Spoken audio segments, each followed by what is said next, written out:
एक छोटे से गांव में शांति और सुख का वास था। लेकिन रात का अंधेरा आते ही गांव की हवा में एक डर और रहस्य समा जाता। हर किसी के दिल में एक सवाल था, कौन है वह जो रातों को इंसानों का शिकार करता है? अदिति एक बहादुर और जिज्ञासु लड़की जो दिखने में बेहद सुंदर थी, शहर से अपने परिवार के साथ गांव आई थी। वह हमेशा से डरावनी कहानियों और रहस्यों के बारे में जानने के लिए उतावली रहती थी। जब उसने सुना कि इस गांव में कुछ समय से अजीब चीजें और लोग मर रहे हैं, तो उसके मन में यह राज जानने की तीव्र इच्छा जागी। अदिति इसके बारे में रोज सोचती कि ऐसा कौन सी चीज है जिसे अभी तक कोई इंसान नहीं देखा, और जंगल की तरफ देखती। ऐसे ही 10 दिन हो गए और फिर एक सुबह एक आदमी का शिकार हो गया। पूरा गांव में फिर से डर का माहौल हो गया।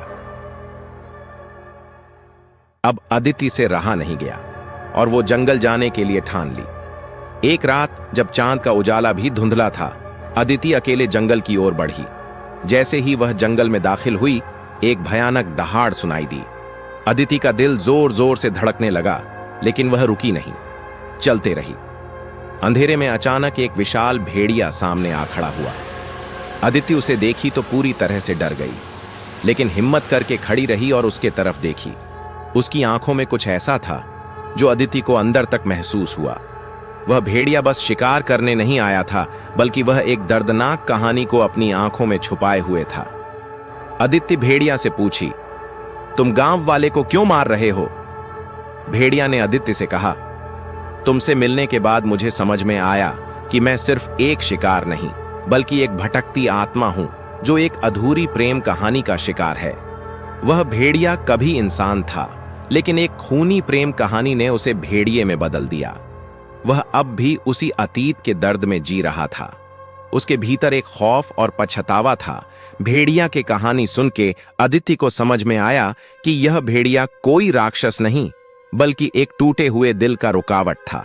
अदिति को अब यह एहसास हुआ कि वह भेड़िया और इंसान के बीच की दीवार को क्यों है।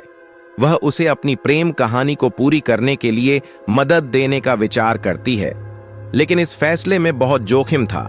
अदिति के दिल में दर्द और करुणा दोनों थे, क्योंकि वह जानती थी कि भेड़िया का प्यार अब तक अधूरा था और वह खुद भी एक ऐसे रिश्ते में फंस चुकी थी जिससे पूरा करना बहुत मुश्किल था। तो आगे जानेंगे कि क्या हुआ था भेड़िया के साथ, कैसे उसका दुश्मनी गांव वालों से हुआ।